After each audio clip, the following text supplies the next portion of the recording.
So now, Sam Seder's in New York, part of the TYT network, does the Majority Report, a fantastic show you guys should all check out. Sam, what's going on, brother? Just waiting for the results. I think we have a pretty decent sense of what's going to happen. I mean, relatively speaking, in terms of Clinton and Bernie. I mean, I think that's why we saw Bernie just give his speech after Vermont, but basically just hanging out and trying to see just how messed up the Republican side will be. So, but give us your take on this. Oh, I know we're all guessing here because I wish we had better polling on Massachusetts, Colorado, and Minnesota, right? Right. But how do you think it's going to go tonight? And then more important than that is, how's the rest of the race based on what happens tonight? So you know that if Bernie loses, there's going to be a ton of pressure on him, and so how should he respond to that if that's the direction that it goes? I think I don't know if he's going to win another state outright, but you got to remember this is the delegate math here is very proportional. I don't buy into the super delegates. I'm not concerned about them one way or another. They're used as a way of creating an inevitability for Hillary Clinton. But I'm quite convinced. Hold on. Hold on one quick second because we've got calls. Trump and Clinton have won in Alabama and Tennessee. Trump has also won Massachusetts. So far, Trump has won every state that's been called on the Republican side, and Hillary Clinton has won 4 out of the 5 states that have been called. So she's won Alabama, Tennessee, Georgia, and Virginia. All southern states that favored her, that we suspected she was going to win, but she has won those rather easily. So that's very relevant. I just wanted to share it with the audience as soon as we had those numbers. Sorry to interrupt, Sam. No, I mean, look. I think the Sanders campaign did a good job in terms of expectations here, and there's going to be the Sanders campaign still going to pick up a bunch of delegates. I think in these states for because they're handed out proportionally, and then in a week or so, almost 2 weeks, the race starts to move towards the north and to the Rust Belt, and that's where Sanders is strong. I mean, let's face it, he just raised $42 million this month. That's an extraordinary amount of money.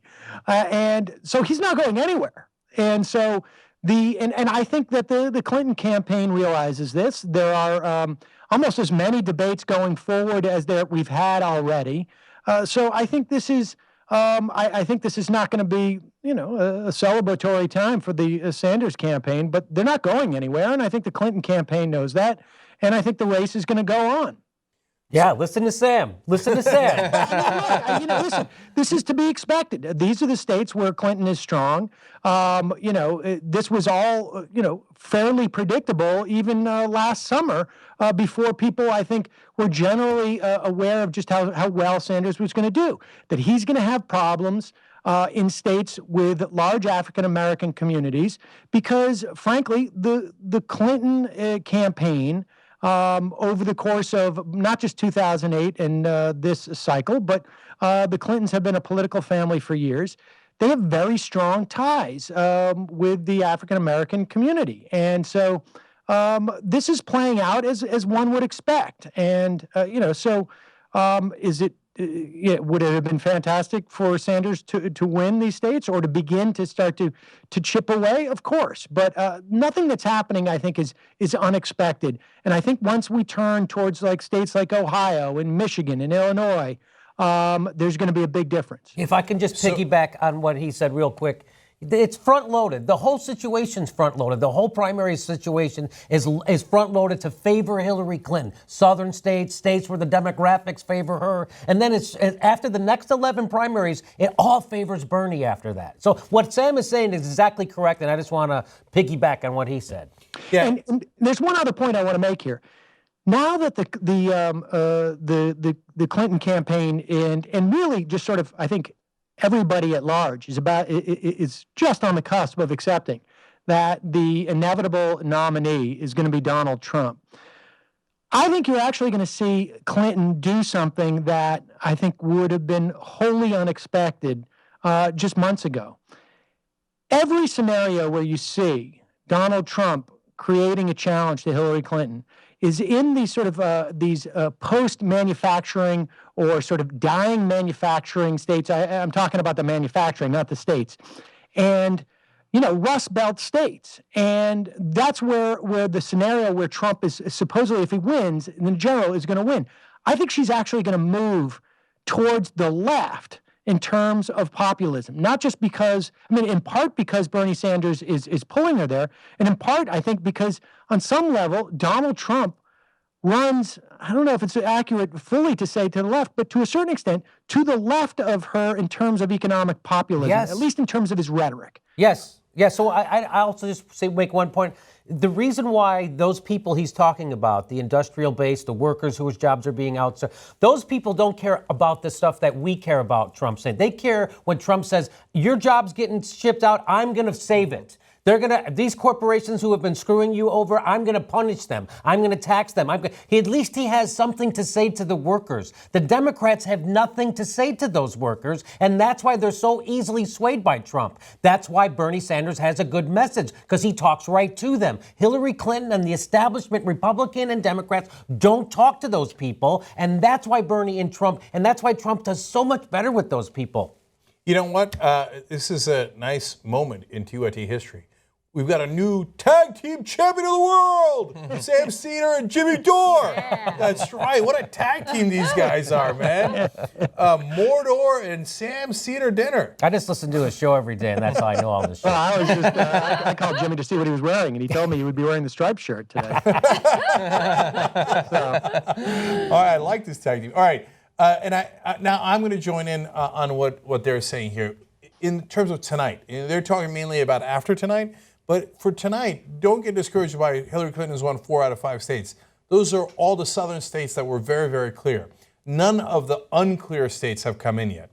The fact that about 10 minutes in, Massachusetts has not been called in either direction, I don't know if that's a good sign or bad sign, depending on who you thought was more likely to win Massachusetts. But that means that it's close, that you can't call it right away, which is fairly within expectations if you looked at the polls going in. So none of the relevant states have been called yet. Bernie Sanders was always going to win Vermont. Hillary Clinton was always going to win Virginia, Alabama, Tennessee, and Georgia. Those are all southern states she had huge leads in. And you can trust us to be honest in our response to the results as they come in.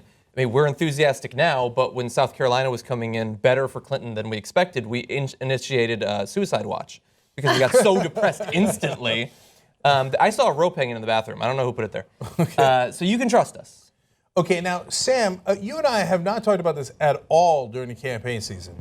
So now you're a solid progressive. People are split, obviously. Look, Hillary Clinton was winning a bunch of these states, and there's a lot of people saying Hillary Clinton is the better candidate or more electable or more progressive. What's your take on that?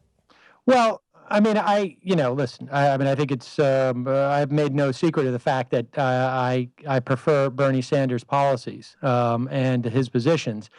I think the electability argument, let me just deal with that because I talked about that on the program today. The electability argument is really, I think, it's a joke. And I'll tell you why. Because, look, there's no data that shows that Hillary Clinton is more electable in a general election than Bernie Sanders. I mean, there's just none. And the fact is that if Bernie Sanders ends up being the Democratic nominee, that means that at one point he will have attracted the base of the party. He will have made inroads into African-American voters and whatnot.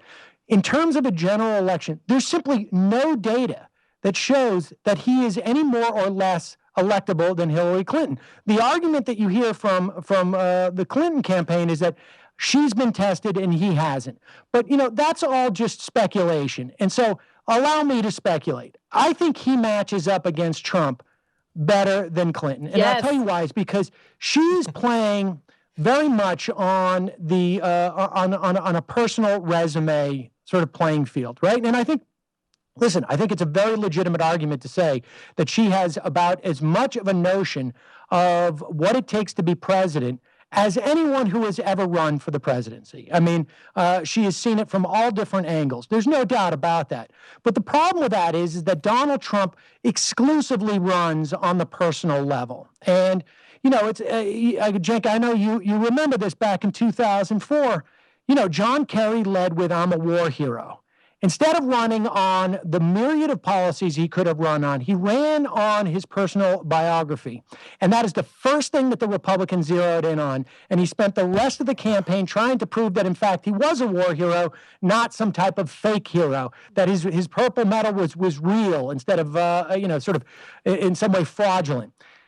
Bernie Sanders, we know that he could be attacked on an ideological level, right? He's a socialist. Supposedly that's going to be very scary. But the fact is, Donald Trump is simply not equipped, not comfortable, not interested in making those type of attacks.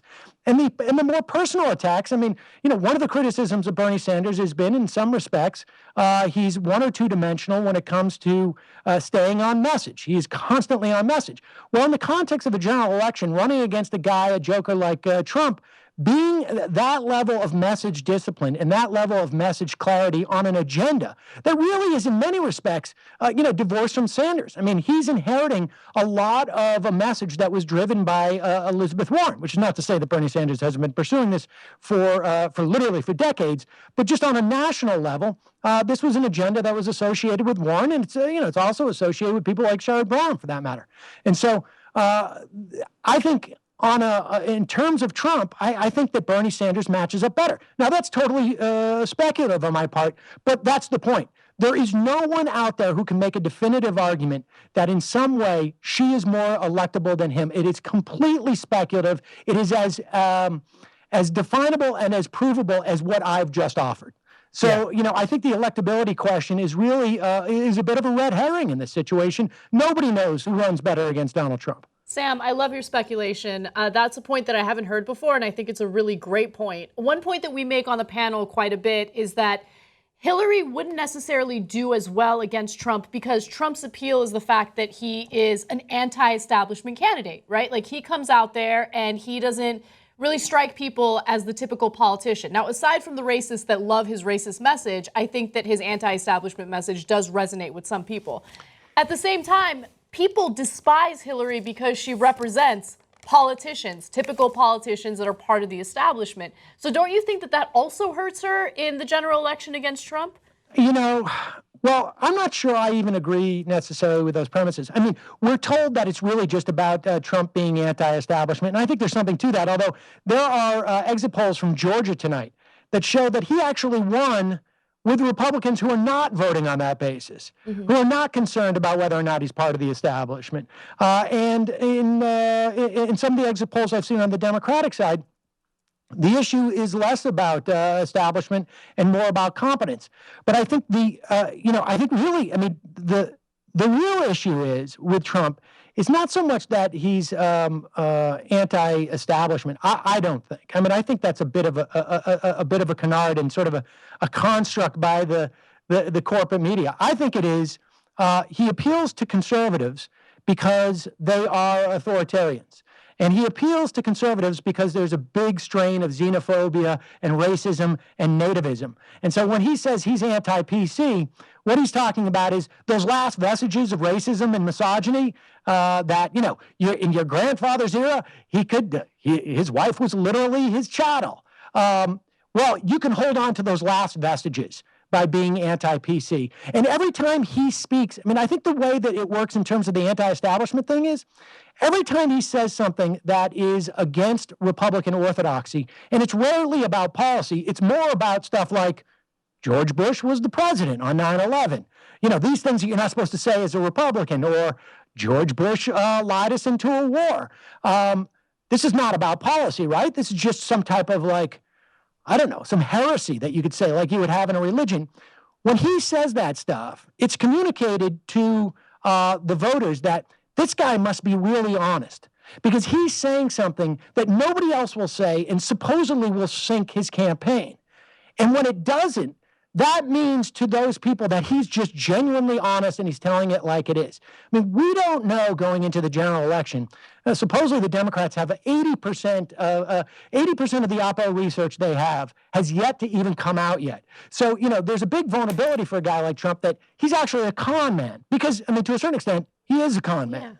And so I'm not convinced there's this anti-establishment mood. I think on the left, it's not so much that Bernie Sanders is anti-establishment as much as he is proposing a set of agendas that I think resonate with a lot of people. There's a tremendous amount of college debt in this country. I mean, a tremendous amount.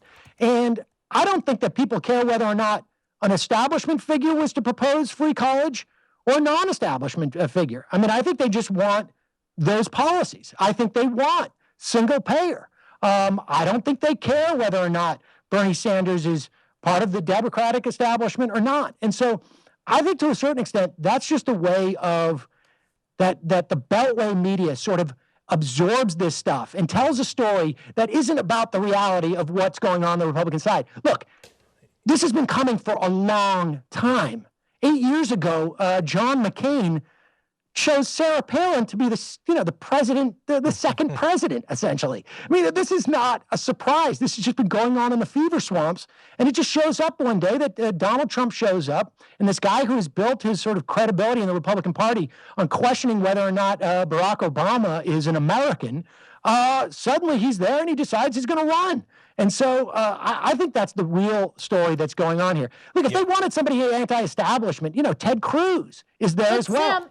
It just so happens that Trump, is a little bit more vile on some level. Yeah, he's vile, but the message that he sends is, I'm a rule breaker, right? And when you talk about policies on Bernie's side, Bernie's policies are anti-establishment, which makes him so appealing, right? I'm not saying that people look at him and they think anti-establishment, I'm voting for him, but his policies by their nature are anti-establishment. They go against the rules that modern day politicians have set for themselves within their parties, right? And then with Trump, it's not about policies. It is about him breaking the rules and kind of going against what those set rules have been for so long. So I guess that's what I mean by that. Yeah, well, I mean, I think that's true to a certain extent, but I honestly, I don't know if people are attracted to the idea of single-payer healthcare because it's outside of establishment, the way they do business. I don't think people are attracted to sort of these real, tangible policies because they are anti-establishment per se. I mean, I think that's probably true, and I think look, Donald Trump. The idea that he's anti-establishment, he is the billionaire that Bernie Sanders is railing against. So it's not, he's just, I think, to the extent that he's breaking rules, it really has to do with this notion of he's willing to say misogynist and nativist things. I mean, Absolutely. The first thing that resonated was him talking about Mexico sending rapists to us. Yeah. I mean, you just go each one of these things that he's talked about. It's not, he's just, willing to get out there. I mean, it's like the religious liberty argument, right? I mean, it's not a question of religious liberty to say to a baker, like, you can discriminate against gay people. No, but this is the last vestige of homophobia, a last vestige of misogyny, of racism.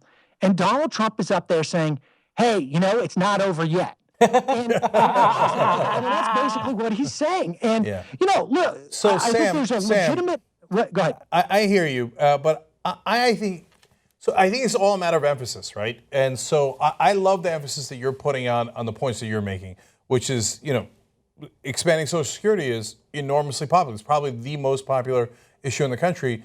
You can be pro-establishment, anti-establishment. If you have that policy position, you're going to be more popular, right? So that's a great point, right?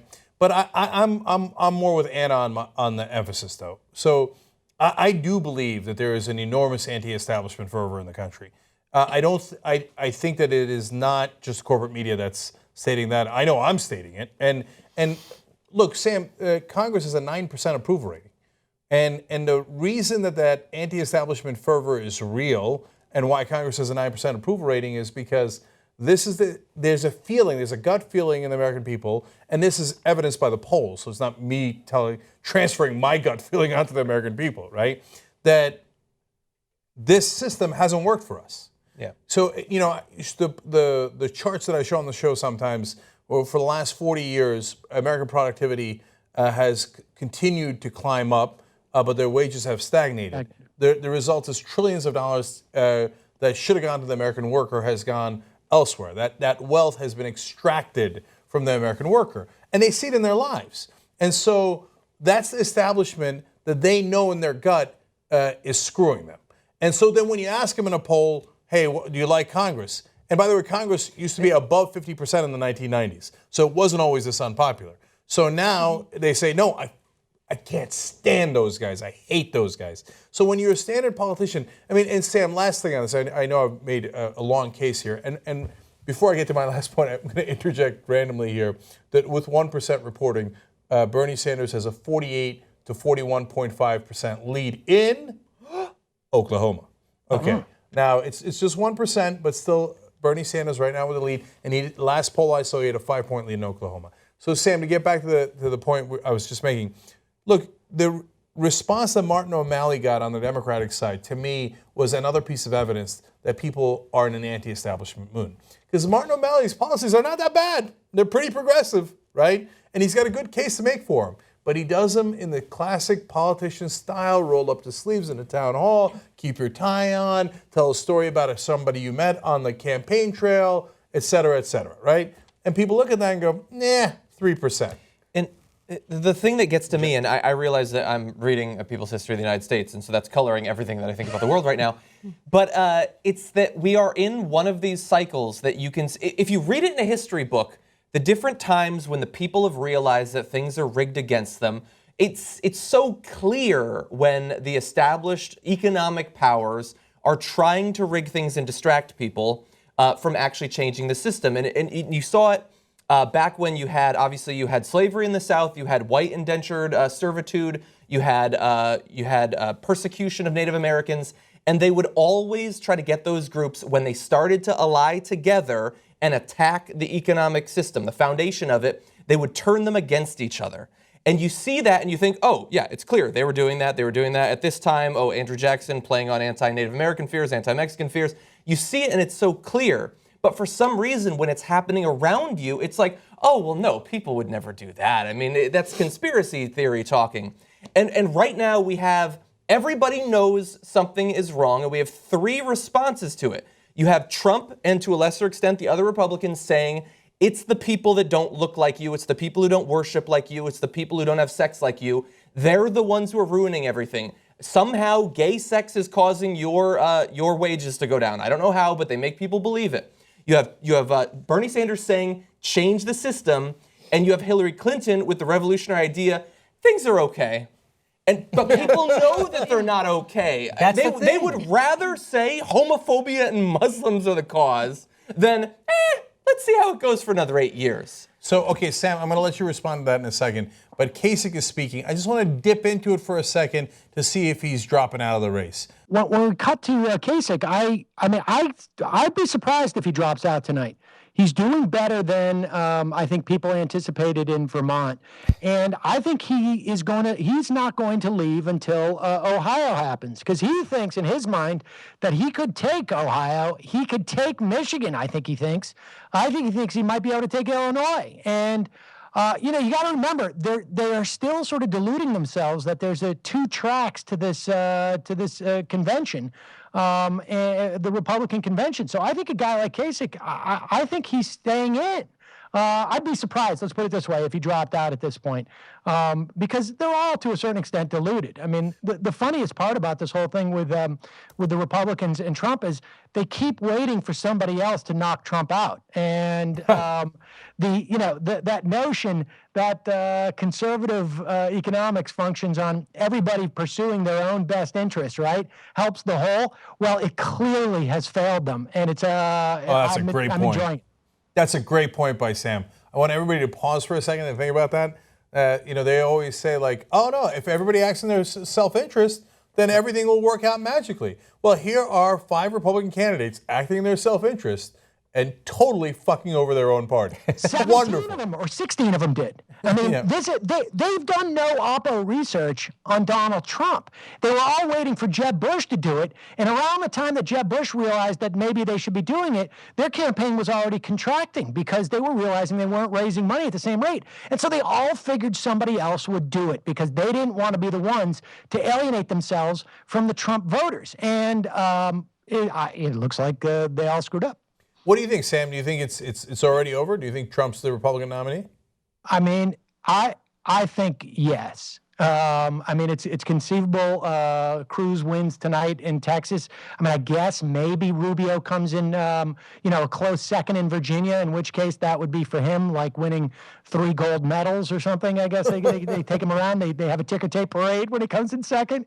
But I think there's no reason to believe that Donald Trump is going to do anything but continue to win in this election. I mean, I think there was actually more question about Mitt Romney at this point, and everybody was saying that he was more or less inevitable as well at this point. I think, coming out of this, we're going to see the best case scenario from my perspective is, Trump doing well, but enough hope for Rubio and Cruz and Kasich that they all stay in.